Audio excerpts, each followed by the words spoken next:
来看树林地方法院的前法官姜立雄，伫个处理一件青少年的性侵案，互指控讲伊护航加害者，嘛受到厅界法院一审判伊免职。也毋过有社会团体、佮有法界人士是替伊画冤枉，今仔嘛去司法院头前定情，冒上百人去声援。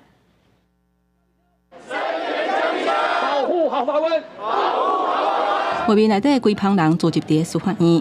包括社福团体、社工甲法界人士，成百人去到现场，发起定情行动。替树林地方法院前法官姜立雄抱不平。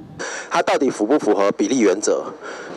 一个法官就是一个在司法界的人，他都能够受到这样的待遇，我们平民百姓会受到什么待遇？伊讲的都是姜立雄的听解案，因为这部法庭顶一日认定，伊伫咧处理一件疑似一个少年家去用性侵的案件，涉嫌甲加害者护航，一审封判免职。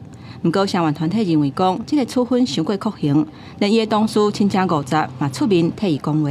判决的时候有没有考虑到是家法官对少年的贡献，以及儿福界他们的心声，少年及家长他们的心声，把照顾孩子当作他的第一使命。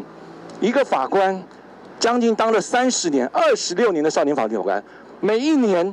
都是优质的第一名法官，一个善意的或者疏失好了，可以罪及要到死吗？要撤销他法官资格吗？除了甲定情书交予司法院的人员，来応援的人嘛发起联署，目前已经超过1600个人响应。高市审检等等的单位都有100多人来参与，呼吁厅界法院爱公平审理。侪人嘛做伙甲联署书交予总统府，对相关的诉求伫咧结果进前，司法院也无做出回应。记者综合报道。